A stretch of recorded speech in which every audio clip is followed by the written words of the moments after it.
Well, hello everyone, and welcome to Nesh's Garage. And this is my 2006 Toyota 4Runner that I've aptly named Rick B. Rick B. You get it? So far in this build, we have got the bed in, the drawers in. We have securely mounted this entire setup here to the car, and now I'm going to build upon this what my dream is, which is to convert this car into an overlanding vehicle. So in today's video, we are going to install some auxiliary power in the car, which we can use to charge our fridge, our accessories, our mobile phones, our camera gear, and whatnot. Let me show you guys around what battery option I went with, what are the equipments that you need if you want to do something like this. And I'm not going to use solar power. I'm just going to use my car's alternator to charge the battery because solar is expensive and I'm trying to keep this as low budget as possible. So let me give you guys a quick tour of all the equipment that I'm going to use. So in terms of the battery, I've gone with a 50 amp hour lithium ion battery. I did not go with a deep cycle battery just because they are bulkier and you can only discharge them to about 50%, whereas lithium ion you can discharge them to 100%. So the 50 amp hour basically becomes a 95 amp hour deep cycle battery. Plus the lithium ion battery is lighter. It is slightly expensive, but there was only $100 difference between the price, and the pros definitely outweighs the con when it comes to lithium ion or deep cycle battery. And I'm going to pair that with a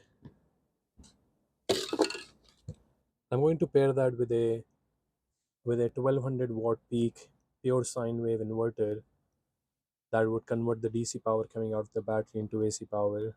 And you can use this AC power for whatever needs you have. It also has a 5-volt USB, which is great.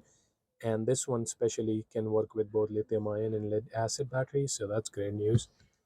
Uh, Combined with that, we have a battery isolator. So what is a battery isolator? So the battery isolator basically connects your lithium ion battery to your main battery that's in the front of the car. And basically what it does is when your main starter battery goes below 12.8 volts, as I say, the cutoff voltage, when your main starter batteries goes below 12.8 volt DC, it would cut off power to your lithium ion battery and it would start charging the lithium ion battery again when the voltage goes up to 13.3 volt DC. So basically what that means is when your car's alternator is running, it's charging your starter battery, then this thing will send power to your to your secondary battery. But when your car is turned off and your starter battery goes below 12.8 volts, it will cut off power to your secondary battery, which means that your main starter battery is going to be charged forever, so it won't leave you stranded. I also have a 40 amp hour fuse here that I'm going to use just to make sure that everything is safe, there are no short circuit, and it's always great to have some extra safety, especially when you are thinking about mounting everything in a vehicle. So before we do that, we need to understand how we're going to wire this. So I have a handy graphic that I drew, which basically tells me where all the wiring is going to go, which is nice to have just in case I don't mess anything up. So let's quickly look at that first, and then we're going to go mount everything in the car. So this is where we have our main battery that's under the hood of our car, and from the positive terminal of the main battery, we'll run a wire through a battery isolator, which would make sure that we do not drain our main battery in case when the car is not running and the alternator is not charging the main battery. And then the positive wire from the isolator would run into the positive wire of my secondary battery, which would then go through a fuse, a 40 amp fuse, which would make sure we don't get any short circuit or anything. And then that positive wire will run into our inverter. And for the negative wire, we'll run the negative wire from my secondary battery all the way to our inverter and ground it somewhere to the body of the car. With that, we'll have power to our inverter, which would then convert the DC current to AC current, which we can then use to charge our devices, our fridge, our camera equipment, or whatever is it that we need to charge or run off of it. With that being said, let's go into the car, cut out the wires to exact lengths, figure out where I'm going to mount everything in the car, and should be easy, right? So let's go do that.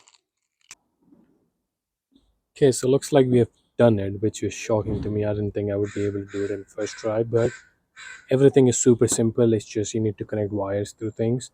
So as we talked about, this is the positive wire coming out of our main battery, as you can see, and it runs all the way through the cow through this in front of the radiator. As you can see, I've just zip tied it down, and then it comes out here, goes into a battery isolator, and then the battery isolator is grounded, and the battery isolator is grounded right there, and then it goes from the other terminal on the battery isolator, it says secondary battery right here, all the way inside the car. And let me show you inside the car how I've mounted everything. I haven't really hard mounted anything right now because I just wanted to make sure that everything works, and it does. So next step is to just hardwire everything, make sure everything is nicely secured. So let's go in the car first.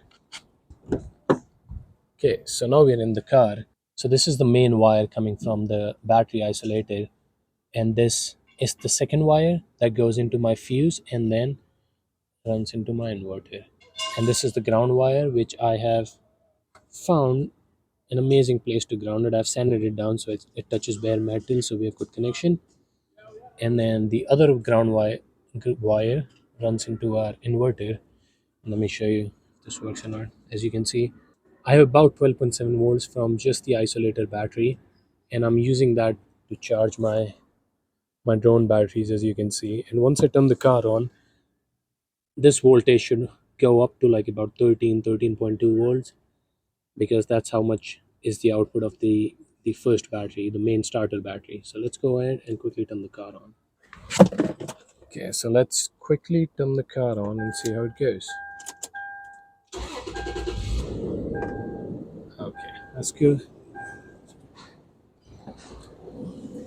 And there we go. As you can see, we are getting 13.2 volts now, which means the system is working.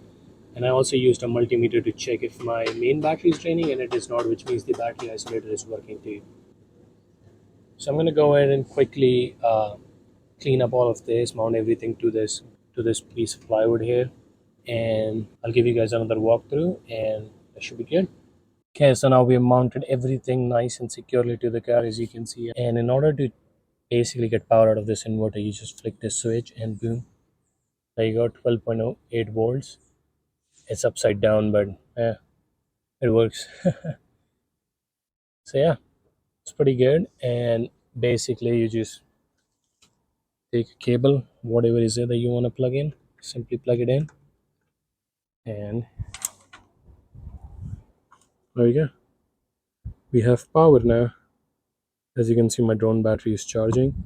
I need to figure out a better way of mounting this battery, but that would come in the end when everything is in and I know how much space I have and where I can mount it. But for these things, I think they're good where they are. And this is the amplifier that comes with the car. I don't know why. I think there was an aftermarket subwoofer at some point, but it works. So I've just basically mounted that along with the inverter, and that's where our fuse is, and this is where our battery is. So yeah, that was a successful project, another little addition to Rigby, and soon I think she'll be ready to go off-road. But before that, we need to tackle all of the mechanical problems. I'll see you guys in the next video. I hope you're excited for the next one. Please like and subscribe.